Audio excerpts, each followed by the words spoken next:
Hello students, welcome to greenfield study চ্যানেলের পক্ষ থেকে আপনাদেরকে জানাই আন্তরিক শুভেচ্ছা ভালোবাসা। তো আজকে আমি তোমাদের সাথে শেয়ার করব পশ্চিমবঙ্গ মধ্যশিক্ষা পর্ষদের দশম শ্রেণীর রায় ও মার্টিন প্রশ্ন বিচিত্রা সলভ 2026। তো আজকে আমি যে পেজটি আলোচনা করব ভূগোলের দ্বিতীয় পর্যায়ক্রমিক মূল্যায়নের একের দাগের কোশ্চেনটি Alipurduar Newtown girls high school SS. তো পেজ নাম্বার হলো 274।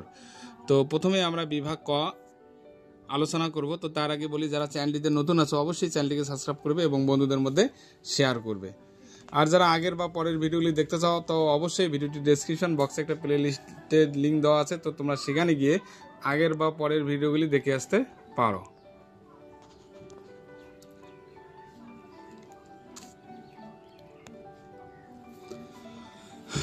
তো একের এক, বায়ুমণ্ডলের যে স্তর প্রাকৃতিক সৌরপর্দা নামে পরিচিত তা হলো ওজোনোস্ফিয়ার। তো সঠিক উত্তরটি হবে খ। এরপরে পৃথিবীতে বায়ুচাপ বলয়ের সংখ্যা কয়টি? 60টি। শীতকালীন বৃষ্টিপাত দেখা যায় নিম্নলিখিত যে জলবায়ু অঞ্চলগুলিতে, তা হলো ভূমধ্যসাগরীয় জলবায়ু অঞ্চলগুলিতে শীতকালীন বৃষ্টিপাত দেখা যায়। এরপরে পৃথিবী ও চাঁদের দূরত্ব সর্বাধিক হলে তাকে আমরা কি বলবো? অ্যাপোজি। শীতল সমুদ্র স্রোত হলো ব্রাজিল স্রোত না ইরিমিয়াঙ্গার স্রোত না ক্যানারি স্রোত না মাদাগাস্কার স্রোত? তো এখানে ক্যানারি স্রোত হবে। এরপরে ভারতের গম গবেষণাগারটি অবস্থিত কোথায়? সেটা পুষায় অবস্থিত। এরপরে লৌহ ইস্পাত শিল্পের প্রয়োজনীয় কাঁচামাল হলো, এখানে সবগুলি হবে, আকরিক লোহা, কয়লা, ম্যাঙ্গানিজ সবগুলি হবে। রেঠুন যে চাষের সঙ্গে যুক্ত সেটি হলো ইক্ষু চাষের সঙ্গে যুক্ত। এরপরে আলোচনা করব বিভাগ খ।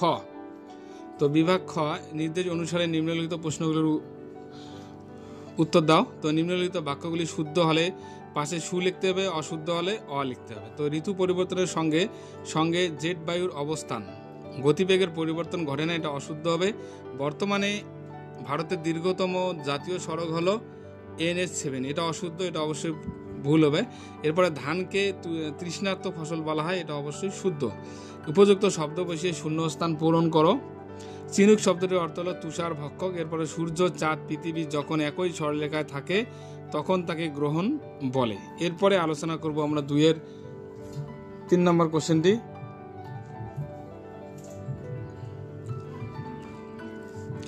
একটি বা দুটি বাক্য উত্তর দাও। বায়ুচাপ কোন এককে মাপা হয়? মিলিবার এককে মাপা হয়। কোনো একটি স্থানে মুখ্য জোয়ার ও গৌণ জোয়ারের মধ্যে সময়ের ব্যবধান কত? 12 ঘন্টা 25 মিনিট।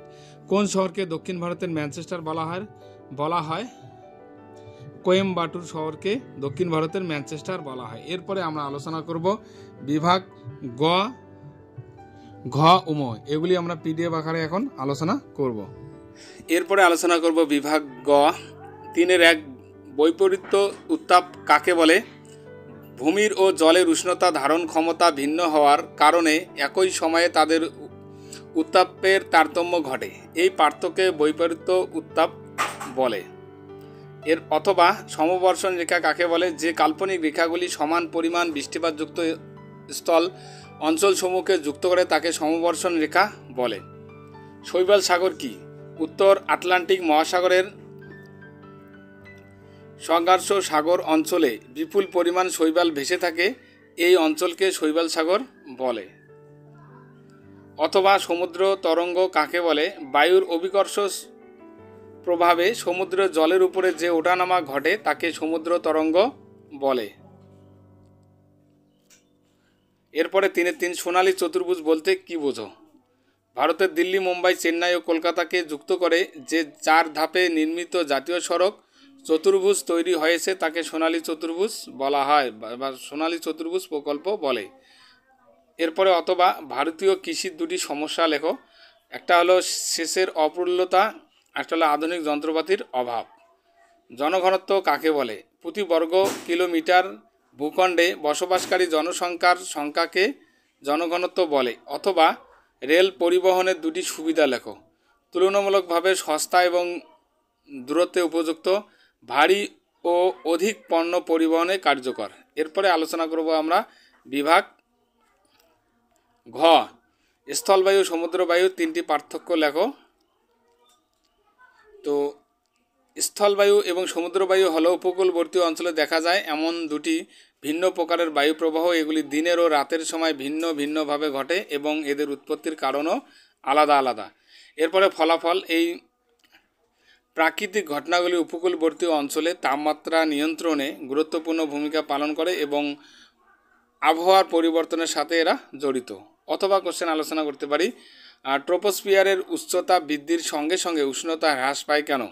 ট্রোপোস্ফিয়ার হলো পৃথিবীর বায়ুমণ্ডলের সর্বনিম্ন স্তর, যেখানে আবহাওয়ার ঘটনাগুলি ঘটে। এই স্তরে উচ্চতা বৃদ্ধির সঙ্গে সঙ্গে উষ্ণতা কমে যায়। এর প্রধান কারণ হলো, 1 নম্বর কারণ, পৃথিবী সূর্য থেকে সরাসরি উত্তাপ পায় না, বরং সূর্যরশ্মি ভূপৃষ্ঠকে উত্তপ্ত করে এবং সেই উত্তপ্ত ভূমি থেকে তাপ বিকিরিত হয়ে বায়ুকে গরম করে।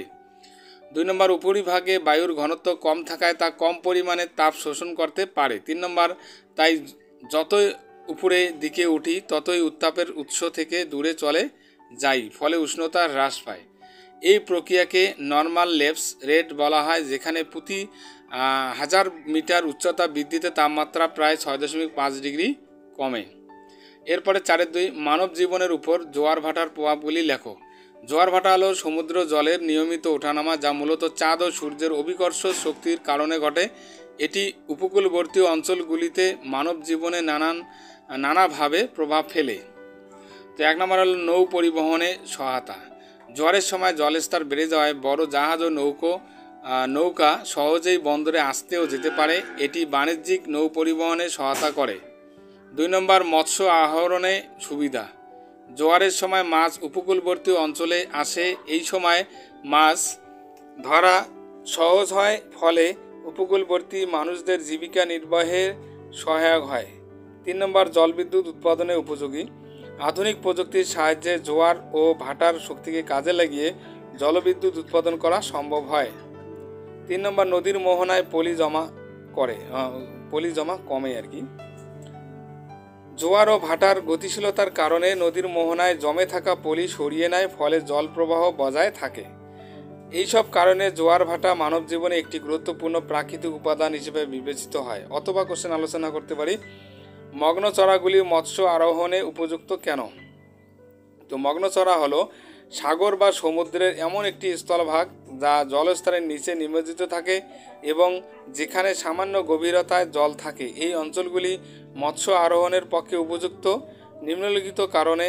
1 নম্বর কারণ, সূর্যালোক সহজে প্রবেশ করে।